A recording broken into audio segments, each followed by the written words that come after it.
बिस्मिल्लाहिर्रहमानिर्रहीम। अस्सलाम वालेकुम नाज़रीन, आप देख रहे हैं प्रोग्राम दिल आज़ार। मैं हूं यासिर रशीद और प्रोग्राम में मेरे साथ मौजूद हैं सीनियर तजज़ियाकार राना मोहम्मद अजीम साहब। नाज़रीन, सियासी तकसीम के बायस कौमी मसाइल जो हैं उस पर इत्तफ़ाक़ राय में भी फ़ुक़दान दिखाई देता है। एक तरफ अगर देखें तो अपोजिशन जमातें जो हैं उनके दरमियान में इत्तेहाद जो है उसके अनासिर जो हैं वो ज़्यादा मुतहर्रिक दिखाई दे रहे हैं, और दूसरी तरफ जो हुकूमती इत्तेहाद है उसके अंदर दरारें पैदा होती दिखाई दे रही हैं। पाकिस्तान पीपल्स पार्टी जिसने इब्तदा पे मौक़िफ़ ये अपनाया जब वफाकी हुकूमत ने फैसला किया कि सिंध से 6 नहरें निकाली जाएंगी, जो पंजाब आएंगी, पंजाब में पानी आके चालिस्तान के इलाके को सैराब करेगा और वहाँ पे फसलें जो हैं वो उनकी आबियारी होगी। तो दूसरी तरफ पाकिस्तान पीपल्स पार्टी ने सबसे पहले ये कहा कि हमें आपने लूप में नहीं लिया, एक तरफा फैसले काबिल कबूल नहीं होंगे।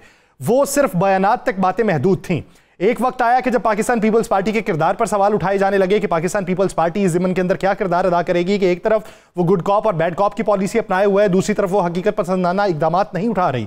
इस ज़िमन के अंदर ये देखने को मिला कि सिंध में अंदरूनी तौर पर तहरीक जो है वो जन्म लेना शुरू हुई, अपोजिशन जमातें जो हैं वो मैदान के अंदर आई, GDA ने उसमें किरदार अदा किया, वहां पे जमीयत उलमा इस्लाम फे उसके अंदर किरदार अदा करती दिखाई दी, MKM पाकिस्तान उसमें बोलती दिखाई दी। अब इस ज़िमन के अंदर पाकिस्तान पीपल्स पार्टी ने कुछ दिन पहले ये वाज़ेह तौर पे कहा कि ये नहरें किसी सूरत नहीं निकाली जा सकती। उसमें chairman Pakistan People's Party Bilawal Bhutto Zardari ने भी कैटेगोरिकली बात की, आसिफ अली जरदारी साहब भी बात कर चुके थे, वज़ीर आला सिंध ने भी बात की, शर्जीली नाम मेमन साहब भी बात करने लगे। अब खबर ये मंजर आम पे आई कि मुख्तलिफ शहरों में पाकिस्तान पीपल्स पार्टी ने एहतजाज किया है। इस एहतजाज की सूरत में विफाक में मौजूद जो इत्तेहाद है वो किस हद तक मुनज़्ज़म होगा और उस इत्तेहाद के पाया तकमील तक पहुंचने के मराहिल जो है वो किस हद तक मुश्किल हो जाएंगे, क्योंकि पाकिस्तान पीपल्स पार्टी इस वक्त विफाक में सबसे बड़ी इत्तेहादी जमात है पाकिस्तान मुस्लिम लीग नून की। एक तरफ वो पाकिस्तान तहरीक इंसाफ और हुकूमत के माबैन जो है वो ताल्लुकात बहाल करने के भी ख़्वाह है और इस ज़िमन के अंदर भी पेशरफ्त करने के इंदिया दे रहे हैं। दूसरी तरफ वो APC को दोबारा बुलाने की बात कर रहे हैं, वो APC जो हुकूमत ने बुलाई, जिसका ऑपोजिशन ने बायकॉट किया, जिसका एलामिया जारी हुआ, उस एलामिये के जारी होने के बाद मुख्तलिफ मराहिल जो है वो तय पाते हुए दिखाई दिए, एक स्टेट नैरेटिव बिल्ड होता दिखाई दिया। अब उसमें पाकिस्तान पीपल्स पार्टी अगर दोबारा से APC बुलाने की बात कर रही है तो उसके पीछे की मंतिक और मसलहत क्या है। अब पाकिस्तान पीपल्स पार्टी अगर पाकिस्तान तहरीक इंसाफ को भी हुकूमत के साथ मुज़ाकरात के हवाले से अपने आप को फैसिलिटेशन के लिए पेश कर रही है तो उसमें पाकिस्तान पीपल्स पार्टी किस हद तक अपनी सियासत को दवाम बख्श सकेगी, इसी बारे में बात करते हैं। लेकिन दूसरी तरफ सनाउल्लाह साहब ये बात करते हैं कि अगर बिलावल भुट्टो जरदारी कामयाब हो जाते हैं तो ये दरअसल हमारी ही कामयाबी होगी। अब इसमें ये कामयाबी हुकूमत की होगी, अपोजिशन की होगी या किसी सहूलतकार मफाहमतकार की होगी, दर हकीकत ये कामयाबी पाकिस्तान की होती दिखाई देती है। लेकिन इसकी तकमील के मराहिल जो है वो किस हद तक पाया तकमील तक पहुंचते हुए दिखाई देते हैं और उसके खदुखाल वाज़ा होते दिखाई देते हैं, ये एक बुनियादी सवाल है। ईद के बाद इस सियासी तहरीक में मजीद मजबूती, इसमें मजीद गर्मी होती दिखाई दे रही है। जो वक्त बदलेगा, जो मौसम पाकिस्तान का गर्म होता जाएगा, ये सियासी मौसम भी गर्म होता दिखाई दे रहा है। अब क्या बनेगा? ईद के बाद तहरीक चलाने का फैसला जो है वो मौलाना फजलुर रहमान साहब ने भी उसका इंदिया दे दिया है कि हम करेंगे। तो जब वो इंदिया दे रहे हैं तो ऐसी सूरत में हुकूमत के पास बाकिया ऑप्शन क्या बचते हैं, इसी बारे में बात करेंगे। राना साहब की तरफ बढ़ते हैं। राना साहब, आज मुख्तलिफ शहरों में पाकिस्तान पीपल्स पार्टी एहतजाज कर रही है नहरों के हवाले से। वो जो काम सिर्फ बयानात तक महदूद था आज अवामी सियासत में तब्दील हो चुका है, तो क्या ये वफाकी हुकूमत के लिए परेशानी का अंसर? बिस्मिल्लाहिर्रहमानिर्रहीम, अस्सलातु वस्सलाम अलैका या सय्यदी या रसूलल्लाह, अस्सलातु वस्सलाम अलैका या सय्यदी या हबीबल्लाह, ताजदारे खत्मे नबूवत जिंदाबाद जिंदाबाद। देखिए यार सर, एक चीज तो मैं क्लियर कर दूं, मैं बहुत वाज़े और मैं चैलेंज से ये बात कह रहा हूँ, चैलेंज से 5 पीपल्स पार्टी के अहम तरीन रहनुमा ऑन बोर्ड थे ये नहरों के मामले पर। मैं आपको खबर दे रहा हूँ, 5 पीपल्स पार्टी के अहम रहनुमा बाकायदा ऑन बोर्ड थे और बाकायदा उन्होंने ये कहा गया था कि अगर कोई ऐसे मामला होते हैं आप बयानबाजी की हद तक रहेंगे, इससे आगे आप कुछ नहीं करेंगे। अगर ये नहरों के मामले पर, मुझे सिर्फ सिंपल सी बात है, ये काफी अरसे से बात चल रही है, क्या हुकूमत सिंध ने कोई बड़ा स्टैंड लिया?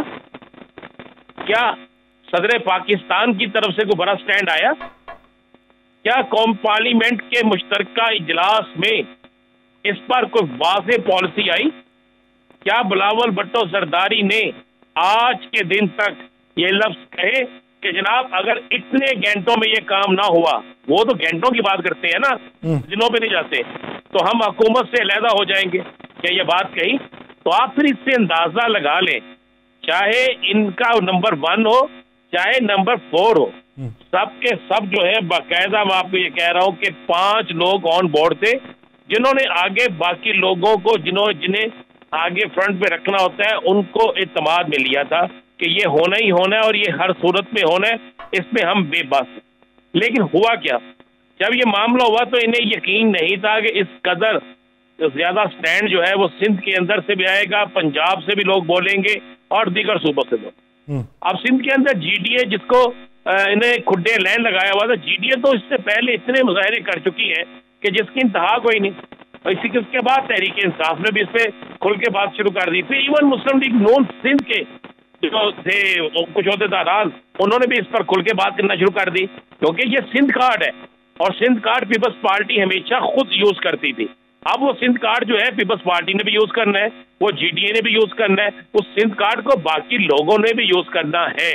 तो किस तरह उस सिंध कार्ड को जाने देते? अब जब देखा कि बाजी हाथ से निकल गई है, अब जब देखा कि सिंध कार्ड जो है वो तो हाथ से निकल रहा है, तो उसके बाद फिर ये मुजाहरों का ऐलान शुरू हो गया, ये मुजाहरे शुरू हो गए। मज़ा 2 मिनट में ये सारा मामला ठीक हो जाता है या सर, इससे ज्यादा टाइम नहीं लगता। बिलावल भुट्टो जरदारी आए पार्लियामेंट में, आगे ऐलान करें, सदर पाकिस्तान अपने स्पेशल बतौर सदर ऑर्डिनेंस जारी करे, सदर पाकिस्तान जो है कोई ना कोई अपने इख्तियारात को जारी करे। एक आईनी हैसियत है उनकी, वजीर आला सिंध जो है उनकी एक आईनी हैसियत है, क्यों नहीं इस्तेमाल होती? आप एहसन इकबाल साहब आते हैं, आप उनके साथ मीटिंगें भी करते हैं, शहबाज शरीफ साहब आते हैं, आप उनके साथ मीटिंगें भी करते हैं, सब के सब जो आते हैं उनके साथ आपके बेहतरीन तल्लुकात भी हैं। पार्लियामेंट हाउस के अंदर आप इस पर स्टैंड नहीं लेते, प्रेस कॉन्फ्रेंसों में आप जरूर कहते हैं, आप गरी हुदाबख्श में जरूर कहते हैं, आप लारकाना में जरूर कहते हैं, लेकिन आपको उन सब जगहों से कहने से बहुत बेहतर है कि आप एक प्रेस कॉन्फ्रेंस करके ये कह दें कि अगर इतनी देर में ये मामला खत्म ना हुआ तो जनाब हम हुकूमत से अलहदा हो जाएंगे। बस इतनी सी बात है। ये तो वही है कि ये हमें और आपको और पूरी कौम को जिस तरह ये, बल्कि मैं आपसे पूछना चाहता हूँ यार सर, कोई बचिया तो नहीं तगमा लेने वाला? आप रहते हैं नहीं, अल्लाह माफ करें। अगर इस तरह तगमे देने हैं ना तो आप ही ले लें सारे। मैंने तो उस वक्त सदारती अवार्ड लिया था जब इनमें से किसी को सदारती अवार्ड नहीं मिलता था, और हुकूमत उस वक्त भी मैं एंटी गवर्नमेंट लिखता था, तो कोई ऐसी बात नहीं है। मैं ये 10 साल पहले मैं अल्हम्दुलिल्लाह वो ले चुका हूँ, मुझे अब उसकी जरूरत नहीं है। लेकिन जहां पर ये अवार्ड की तकसीम अपनी मर्जी से कर सकते हैं, जहां पर ये हर उस शख्स को अवार्ड से नवाज सकते हैं जिसका माजी क्या होगा, इस पर कितने मुकदमा तो किस किस तरीके से होंगे, तो उसके बाद उससे पहले ये क्या नहरों का मामला हल नहीं कर सकते थे?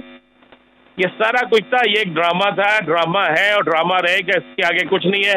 अब पीपल्स पार्टी अपने सिंध कार्ड को बचाने की कोशिश कर रही है, लेकिन बहुत देर हो गई।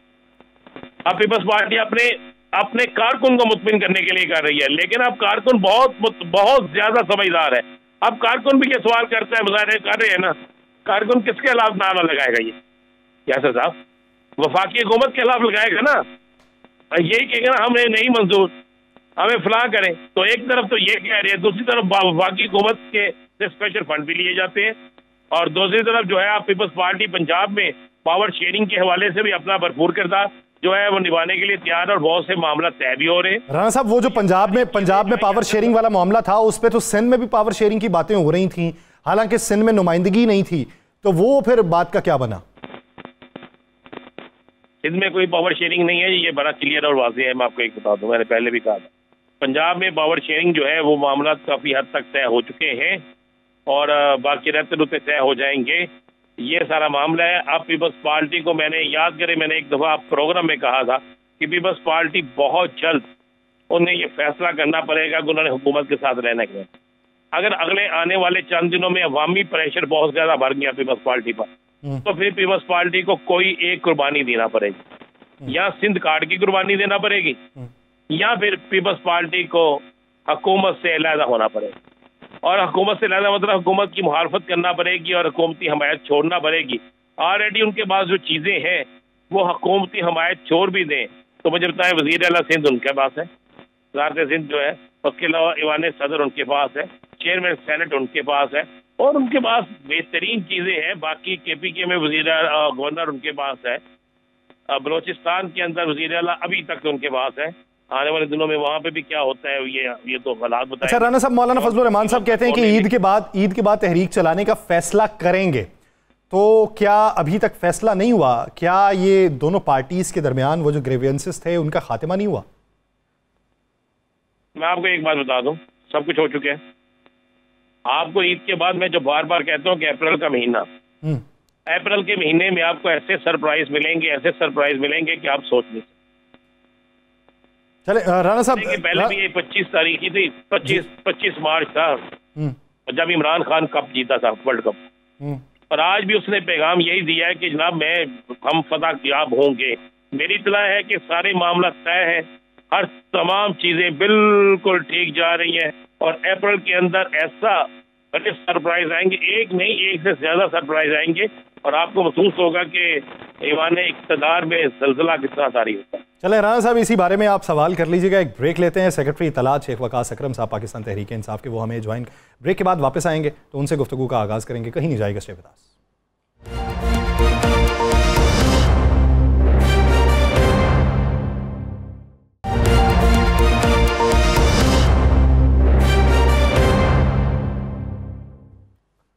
ब्रेक के बाद खुशामदीद नाज़रीन। जो जमातें सलामती कमेटी इजलास में नहीं आई थीं, उन्हें इंगेज करने के लिए तैयार हूं। पाकिस्तान पीपल्स पार्टी के चेयरमैन बिलावल भुट्टो जरदारी का यह बयान, तो इसका मतलब यह है कि बिलावल भुट्टो जरदारी हुकूमत और अपोजिशन जमातों के दरमियान जो है वो एक मफाहमतकार के तौर पर किरदार अदा करने को तैयार हैं।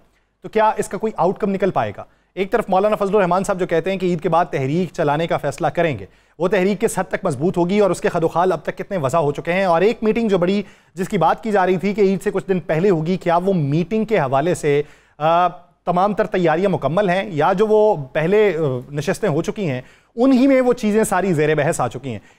एक तरफ पाकिस्तान पीपल्स पार्टी का सिंध वाला मंजरनामा कि जिस पे वो एहतजाज सड़कों पे करने को तो लाई है, तो क्या ये वफाक की इत्तेहादी जमातों में एक बड़े दरार का पेशखैमा साबित हो सकती है? इसी बारे में बात करेंगे। हमें ज्वाइन किया है पाकिस्तान तहरीक इंसाफ के मरकजी सेक्रेटरी इत्तलात शेख वकास अकरम साहब ने। शेख साहब बहुत शुक्रिया आपके वक्त का। राना साहब, आप सवाल कर सकते हैं शेख साहब से।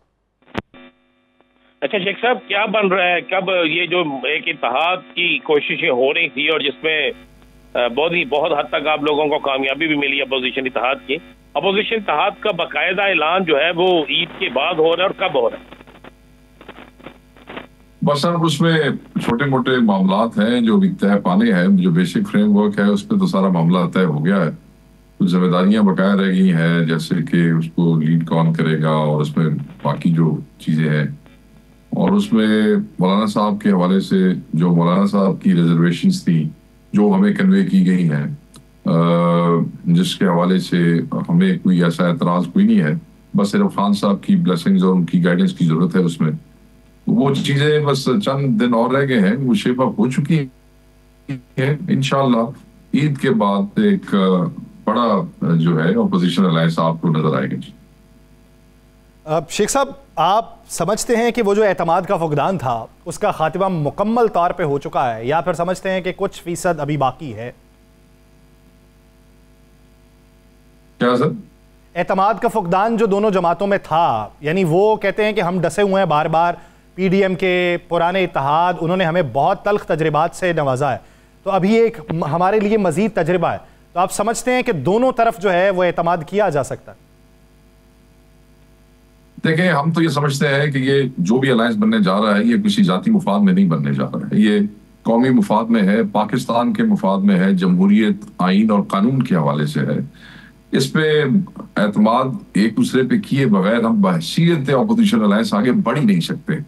मैं ये समझता हूँ कि उन्हें एतमाद करना चाहिए, और हमारे देखें ना, तलखियां तो दोनों तरफ थी, दोनों तरफ से बैड टेस्ट जो है वो डेवलप हुए।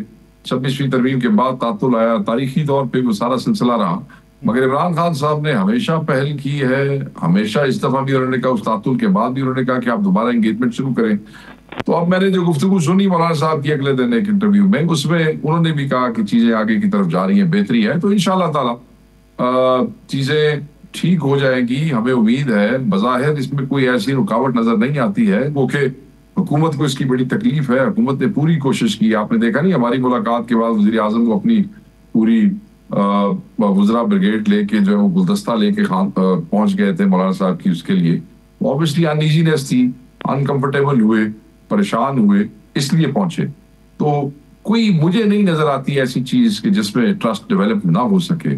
इसमें कोई जाती एजेंडा नहीं है किसी का, सिस्टम के लिए चीजें हैं।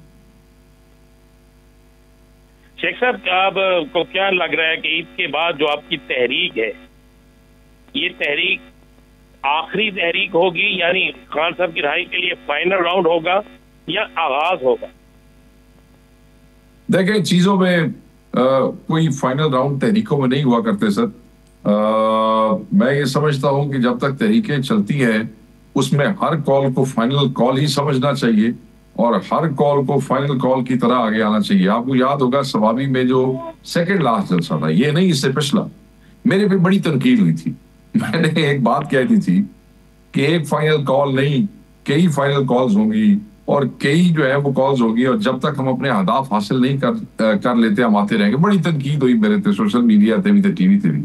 आप देखें, फाइनल कॉल जरूर हुई और उसमें हमारे लोगों की शहादतें भी हुई, गिरफ्तारियां भी हुई, कुर्बानियां लोगों ने बहुत दी, बहुत मजाले बर्दाश्त की। मगर अब हम एक और जो है वो खान साहब समझते हैं कि एक और कॉल होनी चाहिए। बार बार तहरीक में कॉल्स होती हैं और हर कॉल को फाइनली समझना चाहिए, उसी जज्बे से निकलना चाहिए। शेख साहब, अगर देखें तो अभी तक की जो मौजूदा शक्ल है अपोजिशन इत्तेहाद की, वो हुकूमत के मामलात में मजबूत दिखाई देती है क्योंकि हुकूमत के इत्तेहादी उनके साथ नहीं जुड़े हुए।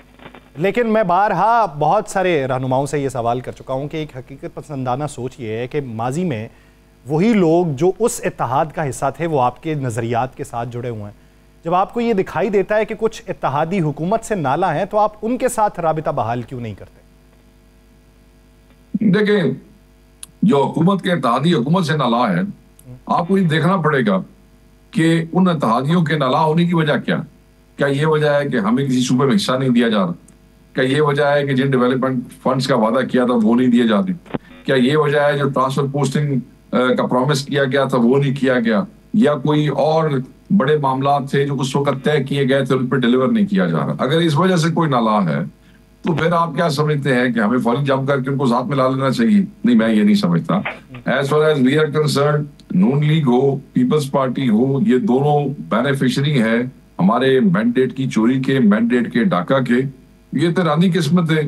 वो पीपल्स पार्टी और बिलावल भुट्टो साहब समझते सन कि मेरा दाल लग जाएगा इस मैंडेट चोरी तो बाद मैं वजीर आजम बन जावांगा, मेरी पार्टी को अगे ले आएगी। उन्होंने दा नहीं लग गया, धुआं दा लग गया। तो अब ये इनकी आपस की लड़ाई है। इनकी आपस की लड़ाई को उसूल की नहीं है, इनकी आपस की लड़ाई किसी प्रिंसिपल पे नहीं खड़ी है। इनकी आपस की लड़ाई है ए मेरी वारी सी है, तेरी वारी सी, मेरा हिस्सा सी है, तेरा हिस्सा सी। इसके ऊपर हम वो क्या करते हैं? हमारे लिए तो ये दोनों एक जैसे हैं और दोनों ही उस चोरी के बेनिफिशियरी हैं। तो हम मेरा तो ख्याल है कि इसमें और फिर जब चीजें ज्यादा बिगड़ने की तरफ आती हैं तो हर दफा उससे पहले मामलात कोई ना कोई तीसरी को बीच में डाल के वो ठीक करवा देती है। उन्होंने वो मामलात पूरे हो जाते तो वापस चले जाते नहीं। हर दफा पीपल्स पार्टी ने इस हुकूमत के खिलाफ नारा लगाया है तो हर दफा इस हुकूमत को वोट देता है ना, सिर्फ मैंडेट चोरी के बाद नहीं, हर दफा हर बिल के ऊपर हर चीज पे प्रिंसिपली इनके साथ रहे हैं। मगर बिलावल भुट्टो साहब ने अपनी जायजा कराने वास्ते वो मीडिया में ऐसे है तो वैसे है तो वैसे है, मगर जो वोट की बारी आई वोट इन्होंने नहीं देना चाहिए। तो मैं नहीं समझता कि इसमें कोई फर्क है। शेख साहब, ये इसका मतलब है ये नहरों के मामले पे सारा नोरा कुश्ती है? बिल्कुल नोरा कुश्ती है अपना साहब, बिल्कुल नोरा कुश्ती है। फराडिये ने ड्रामा कर रहे ने और फिर पता लगा कि ये इशू खड़ा हो गया है, दूसरी पार्टियों ने उठा लिया है, तो बस अब ये उसको डैमेज कंट्रोल करने की कोशिश कर रहे हैं। मैं क्या शेख साहब, क्या सिंध कार्ड अब इनके पास है? देखें, ये हर दफा सिंध कार्ड प्ले करने की कोशिश करते हैं, सोशली ब्लैकमेल करते हैं। मैं ये समझता हूँ कि अब इनके पास कार्ड कूड कोई नहीं रह गए। इमरान खान साहब जब जेल से बाहर आएंगे आप देखेंगे इस दफा भी कराची की हर सीट हमने जीती थी और वहां हमारा मैंडेट चोरी हुआ है। इवन एमक्यूएम के लोग मुझे कहते हैं, जो टॉक शोज में हमारे साथ बैठते थे, वो मुझे कहते थे कि ये सारी सीटें आपकी हैं और हमें चोरी करके दी गई है, और जो पीपल्स पार्टी या नून को जो भी दिया जब इमरान खान बाहर आएगा एक सीट नहीं मिली, कार्ड कूड कोई नहीं है, एक ही कार्ड होगा सिंध में और वो इमरान खान का होगा। और वो क्या होगा कि सिंध के लोगों की जो महरूमियां हैं वो दूर की जाएंगी और उनको उनका मुकाम दिलवाया जाएगा और उनको जिन चीजों से दूर रखा गया है इन लोगों ने सिर्फ अपनी हेजमनी के लिए, वो महरूमियां इंशाल्लाह पाकिस्तान तहरीक इंसाफ ही दूर करेगी, चाहे वो कराची की हो और चाहे वो इंटीरियर सिंध की हो। अच्छा शेख साहब, पीपल्स पार्टी के चेयरमैन बिलावल भुट्टो जरदारी साहब कहते हैं जो जमात इस्लामती कमेटी के इजलास में नहीं आई, मैं उन्हें एंगेज करने के लिए तैयार हूँ, APC दोबारा बुलाने की उन्होंने बात की है। राना सनाउल्लाह साहब कहते हैं अगर बिलावल कामयाब हो जाते हैं तो ये हमारी कामयाबी होगी।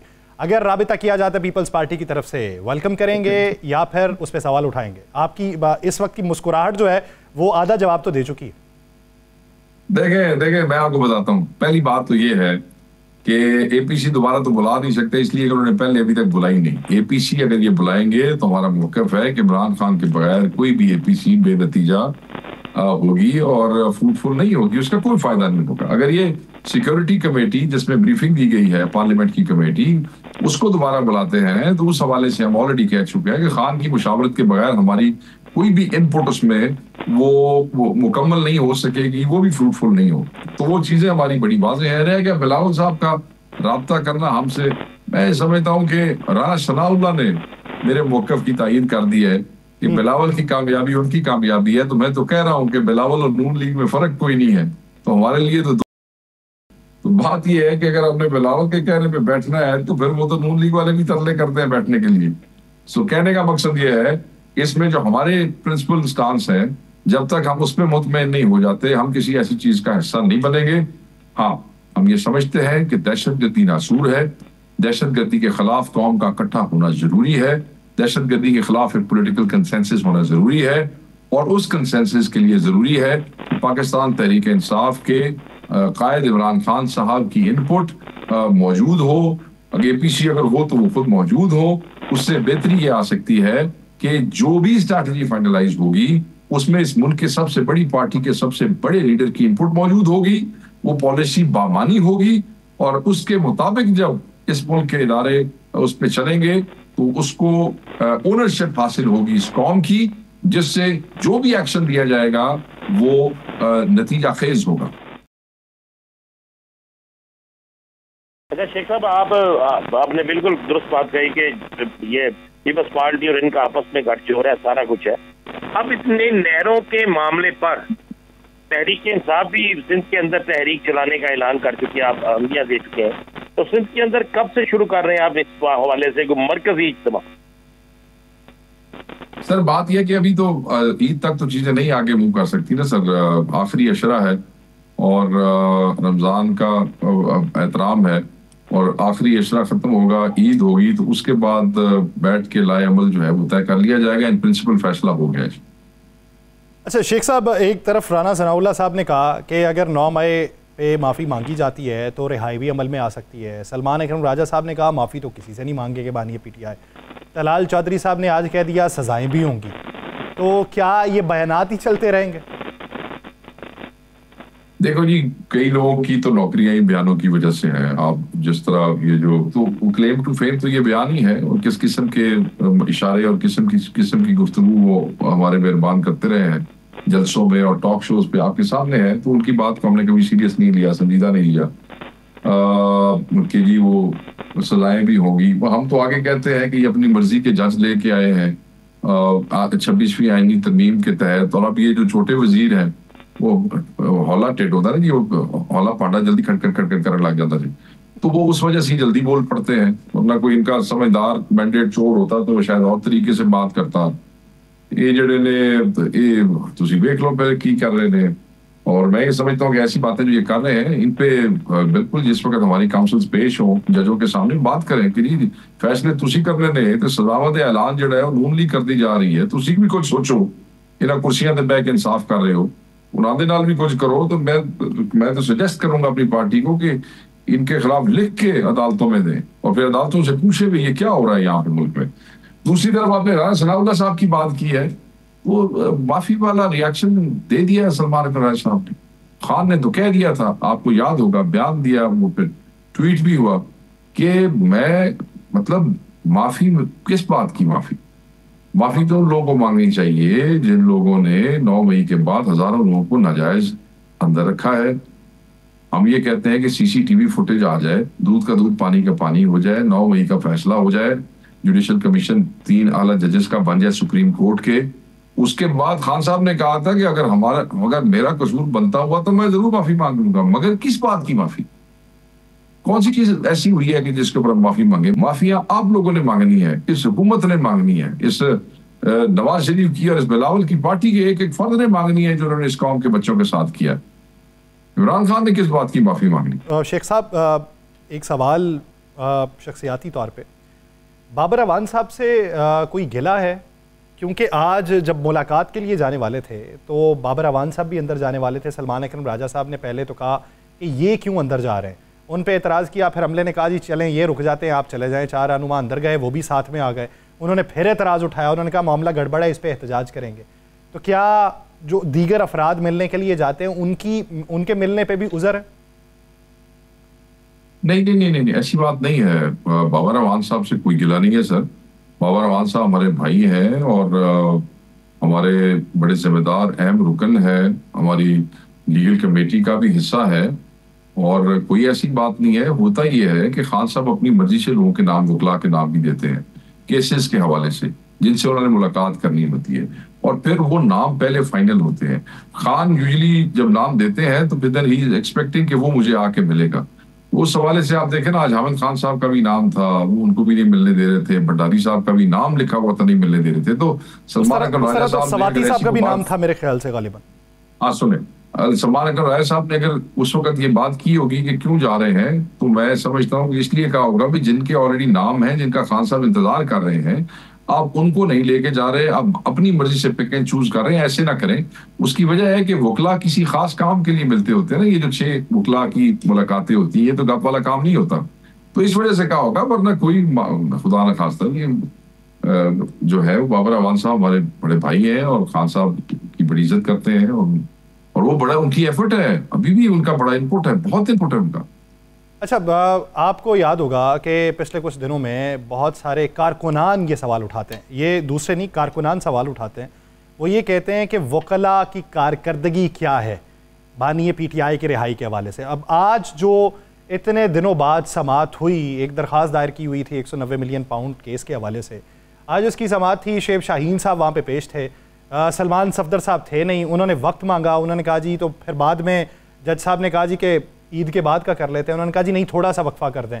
वो आ जाते हैं, तो फिर वो ईद के बाद का वक्त मिल गया। अब उस पर भी बहुत सारे सवालात उठाए जा रहे हैं कि ये कैसी नुमाइंदगी है कि केस को लेके, जो मेजर केस है, जो बानी PTI का है, किसी कारकुन का भी नहीं है, वहां पे भी वक्त के ऊपर पेश नहीं हुआ। हाँ, मैं आपको बताता हूँ, मेरी अभी उनसे बात भी हुई थोड़ी देर पहले ग्रुप में। बात यह है कि वो सुबह एक डेथ पेनल्टी के केस के लिए पेश हुए थे, और वो केस जो था डेथ पेनल्टी वाला, वो लंबा हो गया, किसी की जिंदगी और मौत का सवाल था, और वो उन्होंने एक्सप्लेन किया। सलमान सफदर बड़े प्रोफेशनल लॉयर हैं, वो वाहिद प्रोफेशनल लॉयर हैं जो कि पिछले कई अरसे से खान साहब के केसेस को बड़ी ही जिम्मेदारी के साथ डील कर रहे हैं, और जो फैसले हुए हैं उसमें भी लीड हमेशा सलमान सफदर ने की है। इमरान खान साहब is extremely happy with his council Salman Safdar. तो उनके ऊपर बार बार तनकीद करना ये बिल्कुल बुरी बात है। इसको बिल्कुल खान की जो प्रोफेशनल लीगल टीम है ना, उसको इस झंझट का और इस तमाशे का निशाना बनाना ये ज्यादती है, और उसको ना बनाए। बस बाकी जहाँ लोग जुड़े हुए जुड़े रहें, इनको प्रोफेशनल वकीलों को जलील ना करें, क्योंकि वो जेन्युइन रीजन की वजह से, बकौल उनके जो उन्होंने बताया ऐसे हो गया। कोई ये कहे कि खान का केस, खान का प्रोफेशनल लॉयर सीरियस नहीं ले रहा, तो बच्चा नहीं कर रहे ना, तो कोई गल कोई नहीं।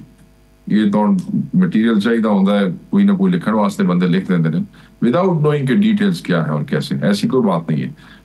और खान साहब खुद वकीलों के साथ मीटिंग करते हैं। ये भी तबसरा करने वालों को ना जरा ये बता दूं कि आप खान से ज्यादा सियाने बनने की कोशिश ना करें। खान साहब अपने वकला के साथ खुद मीटिंग्स करते हैं। अगर वो समझते हैं कि कोई वकील ठीक नहीं है या सुस्त नहीं है, तो वो चेंज कर देते हैं, कोई ऐसी बात नहीं। अच्छा, एक सवाल और शेख साहब के, कल आपको मालूम है कि एक फैसला आया कि मीडिया टॉक नहीं हो सकती मुलाकात के बाद, बाहर प्रेस कॉन्फ्रेंस नहीं हो सकती, ये जेल अमले ने कहा।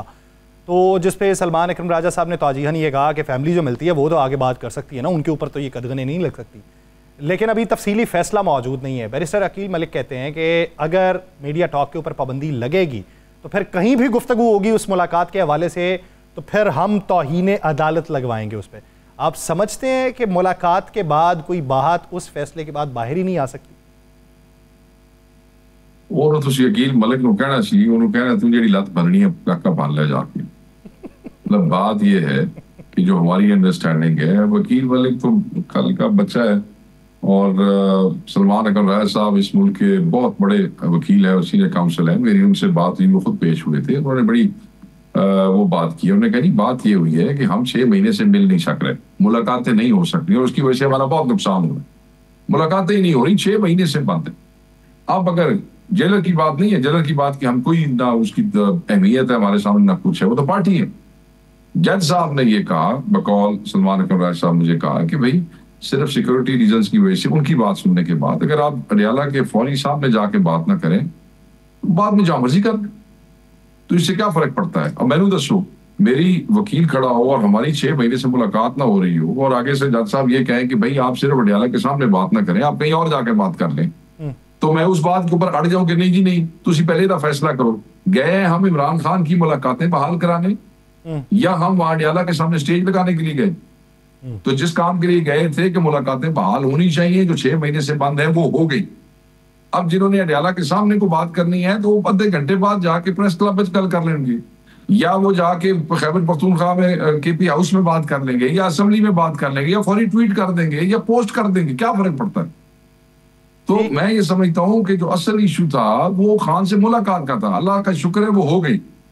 तो आप अडियाला के दरवाजे पे बात ना करें, थोड़ा आगे जाके कल कर लो, कोई रुकावट नहीं है। ये गलत इंप्रेशन दिया गया, ये वकील मलिक साहब गलत छोटे वकील है ना, तब पता नहीं वकालत की थी नहीं की थी, पता कोई नहीं है उनको। वो कह रहे हैं कि कोई रुकावट नहीं है बात करने पे, ट्वीट करने पे, पोस्ट करने पे, जो उनकी अंडरस्टैंडिंग है। जब फैसला आएगा मुझे नहीं पता, जो उनकी अंडरस्टैंडिंग है पाकिस्तान के मोस्ट सीनियर लॉयर की, जो उसको लीड कर रहे थे, सिर्फ वो कह देंगे उधर सामने ना करो, तो की हो गया। असल चीज तो ये है कि हमारी मुलाकातें खान से होनी चाहिए, ये जरूरी है। ठीक, एक आखिरी सवाल शेख साहब, जब आप लोग ये समझते हैं कि आपका मैंडेट चोरी हुआ, जब आप लोग ये समझते हैं कि आपके ट्रिब्यूनल्स के लगे केसेस का कोई नताइज निकल सका, तो इस ज़मन के अंदर आप कोई भी तहरीक चलाएंगे, उसकी बुनियाद या जड़ कोई नहीं पकड़ पाएंगे, तो वो तहरीक के मकासद किस तरीके से हासिल करेंगे? चीफ इलेक्शन कमिश्नर पे आपको एतराज़ात थे, मुद्दत पूरी होगी, 2 मेंबर्स जो हैं उनकी मुद्दत पूरी हो गई, तयनाती नहीं हो सकी, एक रेट जो है वो तो लग चुकी है, इस्लामाबाद हाई कोर्ट में एक पटिशन दायर हो चुकी है। तो इस ज़मन के अंदर तहरीक के बुनियादी मकासद में या अव्वलीन मकासद में इसे रखा जाएगा? सर, तहरीक के अवलीन और बुनियादी मकासद तो खान की रिहाई, कानून की हुक्मरानी और आइन की बालादस्ती है, और इस हवाले से जो जो चीजें और जो जो जुज़ से जुड़े हैं वो सब बुनियाद में मौजूद है। जो भी एलिमेंट इन 3 चीजों से जुड़े होंगे वो बुनियाद में होंगे, यानी वो तमाम चीज़ें उसके साथ जो जुड़ी होंगी वो अव्वलीन मकासद में होंगी। और यूं ये तहरीक जो है ईद के बाद चलाने के लिए तमाम तर जो तवज्जो है और तमाम तर जो हिम्मत है वो बरूए कार लाई जाएगी। बहुत शुक्रिया शेख वकास अकरम साहब इस हवाले से अपना वक्त देने के लिए। नाज़रीन, दीगर इश्यूज़ पे बात शॉर्ट ब्रेक के बाद कहीं नहीं जाएगा, स्टे विद अस।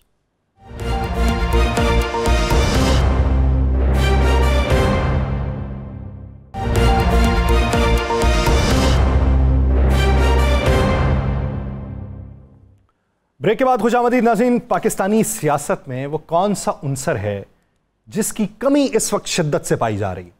एक वो अनसर कि जहां पे कौमी मामले के ऊपर तमाम जमातें माजी में यकजा दिखाई देती थी एक प्लेटफॉर्म के ऊपर, यानी नज़रियात का इख्तलाफ होता था, मफादात का इख्तलाफ होता था, सियासी नैरेटिव का टकराव होता था, लेकिन उसके बावजूद कौमी मामले के ऊपर सब एक पेज पे होते थे, यक ज़बान होते थे। इस वक्त हमें वो भी तफरीक दिखाई दी है। क्या कुदरतें इस हद तक भर चुकी हैं कि हम अपने नज़रियात को बालाए ताक रख के या अपनी उस खलीज को पार करने की हिम्मत ही नहीं कर रहे, जसारत ही नहीं कर रहे, या आगे बढ़ने की तगोदोई नहीं कर रहे? उसके दरमियान के अवामिल कौन से हैं? पाकिस्तान की मईशत के हवाले से इस वक्त जो एदाद शुमार पेश किए जा रहे हैं वो किस हद तक हकीकत के करीब हैं या किस हद तक हकीकत के मुनाफी हैं? पाकिस्तान की सियासत किस हद तक बेहतरी की जानिब गामजन है? पाकिस्तान की तमाम सियासी जमातें अगर एका करके बैठी हैं, यानी अगर वो हुकूमती इत्तेहाद हो या अपोजिशन इत्तेहाद हो, तो क्या किसी खास मकासद के लिए हैं, अपने अपने मकासद के लिए हैं, पाकिस्तान के मकासद के लिए? इस तमाम मंजरनामे पर बात करने के लिए हमें ज्वाइन किया पाकिस्तान के सीनियर सियासतदान दानियाल अजीज साहब ने। दानियाल अजीज साहब, बहुत शुक्रिया आपके वक्त का। दानियल अजीज साहब, आपको याद होगा सर, बेशुमार मौके ऐसे आए जब आप लोग भी हुकूमत के अंदर मौजूद थे, अपोजिशन की एक बड़ी तहरीक चल रही थी, एक वाकया हुआ, एक सानेहा हुआ, तमाम यकजुबान हुए, एक पेज पे हुए, हुकूमत आगे बढ़ी, अपोजिशन ने हाथ मिलाया और हम एक समत को गामजन हुए। लेकिन इस वक्त में कि बयानात भी यकजहती के आए लेकिन फिर भी एक पेज पे तमाम जमातें दिखाई नहीं दी, उसके बीच में आपको वो उनसर कौन सा दिखाई देता है जिसकी वजह से ये इतनी बड़ी खलीज पैदा हुई? जी, मेरे ख्याल में जो हुकूमत वक्त है, इनकी मैनेजमेंट का सवाल है। असल में जो गवर्नमेंट होती है उनका काम होता है सबको इकट्ठा करना, सबको जो भी उनके मुतालबात हैं उनको किसी ना किसी तरह से हल करना ताकि मामला आगे बढ़ सकें। तो मेरे ख्याल में हुकूमत जो है वो तो बस इल्ज़ामात दर इल्ज़ामात लगाने पे रही है और कोई इस तरह की उन्होंने बात आगे नहीं बढ़ाई। जबकि मेरे ख्याल में अपोजिशन तो खुद भी तैयार थी आने के लिए, बल्कि उनके एक नुमाइंदे आ भी गए, कह तो ये रहे हैं कि चीफ मिनिस्टर की हैसियत में आया, लेकिन बात यह कि उन्होंने बाइकआउट तो नहीं किया। तो सर, आप क्या समझते हैं कि माजी में जो इत्तेहाद था तो उसमें किरदार किसका था? उस वक्त भी तो पाकिस्तान मुस्लिम लीग नून थी, या आप नवाज शरीफ साहब की कमी देखते हैं इस मंजरनामे में?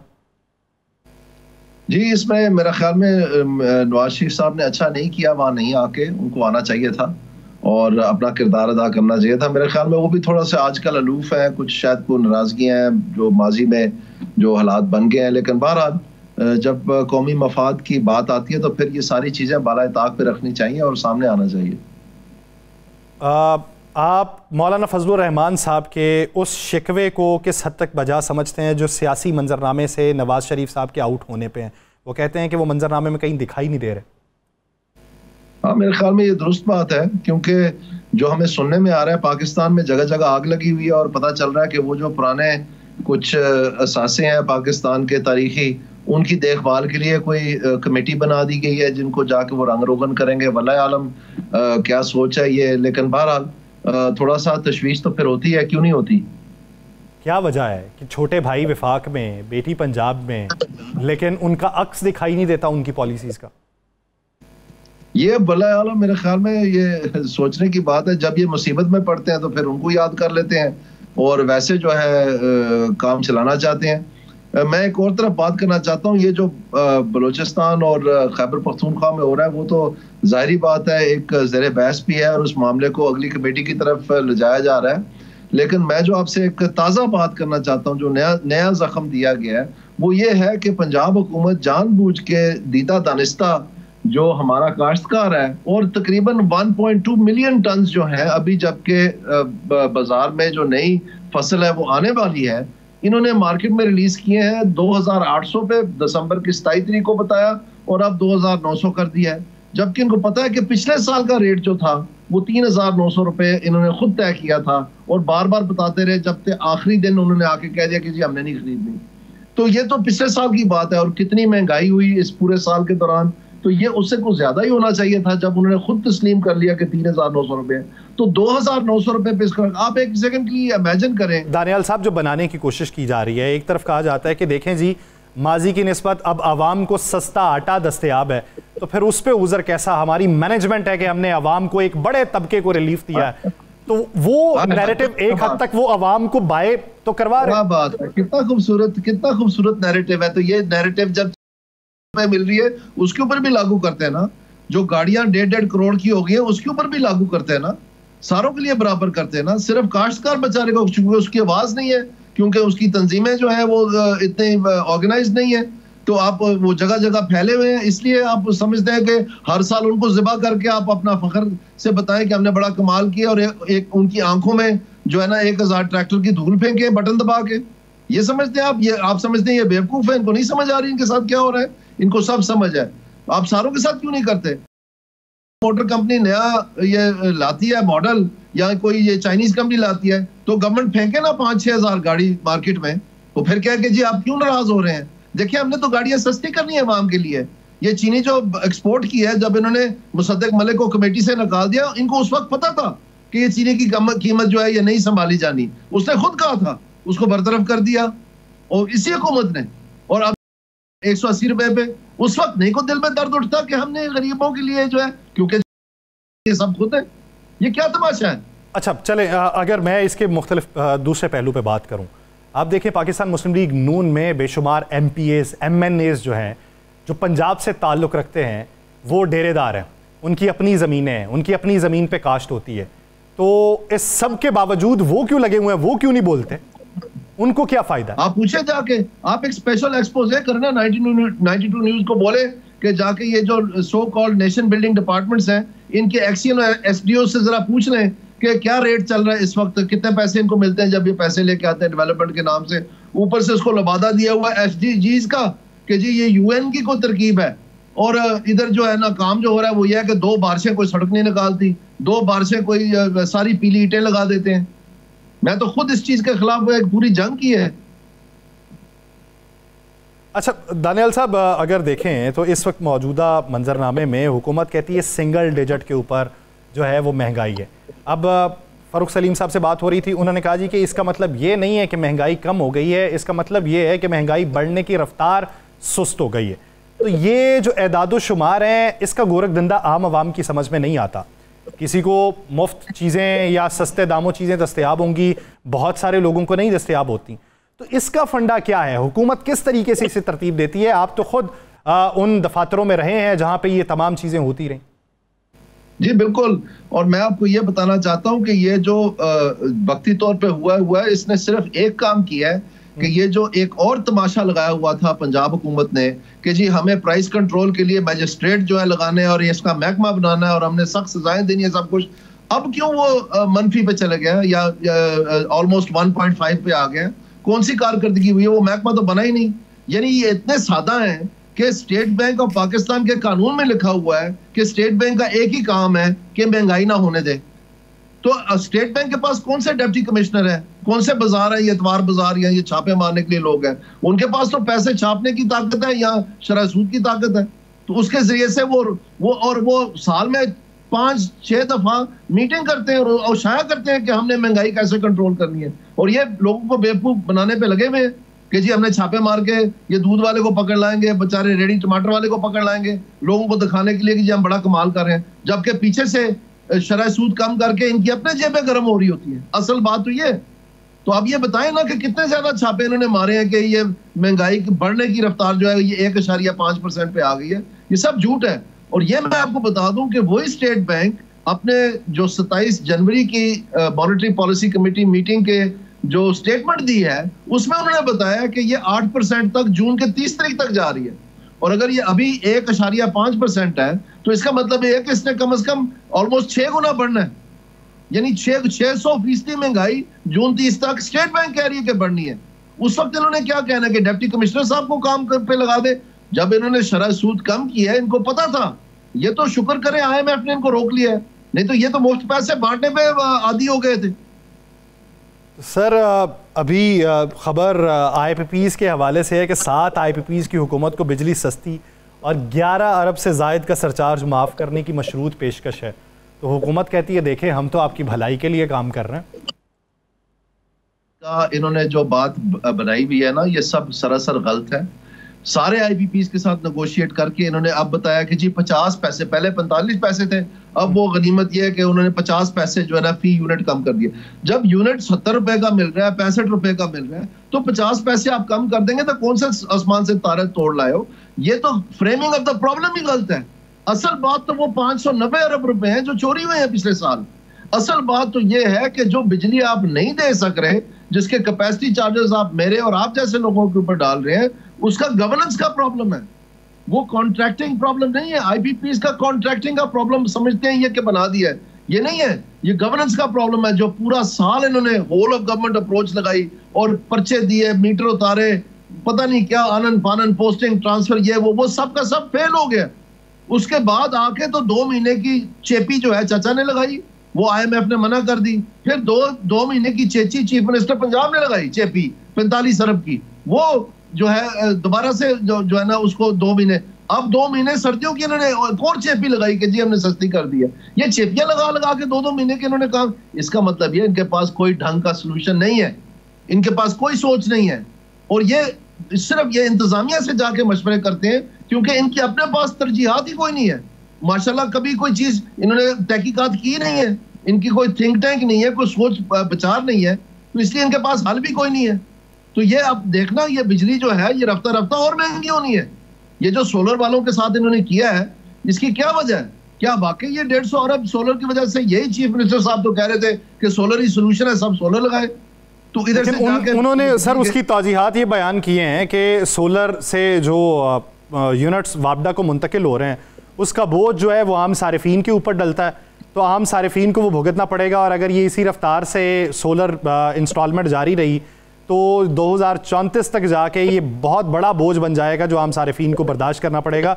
तो इसलिए जहां पे उन्होंने बैटरीज लगानी है, बैटरीज पे खर्चा करना है, वही हमने वो कट लगा के 17 रुपए का कट लगा के उनको 10 रुपए का है, फिर भी उनकी बचत है। ये झूठ बोलते हैं, ये बिल्कुल झूठ बोलते हैं। बिजली सोलर की वजह से महंगी नहीं है, बिजली महंगी होने की वजह से सोलर लगा है। कौन चाहता है 20-30 लाख रुपए खर्चना सोलर पे? ये पागल हो गए। बिजली महंगी हुई है तो फिर लोगों ने अपनी जान बचाने के लिए ये सोलर में इन्वेस्टमेंट की है और इस तादाद में की है। सवाल यह है बिजली क्यों महंगी है?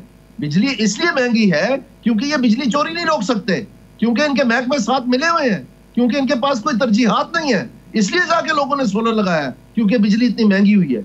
अब कह रहे हैं चूंकि बिजली आपने सोलर लगा ली है लिहाजा आप मजीद आपको सजा देनी है। हमने नहीं ठीक होना, हमने अपना हल नहीं निकालना, हमने अपना काम नहीं करना, ये कह रहे हैं दर हकीकत। अच्छा सर, मैं सवाल पाकिस्तान पीपल्स पार्टी के हवाले से करना चाहता हूँ। उन्होंने मुख्तलिफ शहरों में एहतजाज शुरू कर दिया पानी के मामले के ऊपर। वो कहते हैं हम नहरें नहीं निकालने देंगे।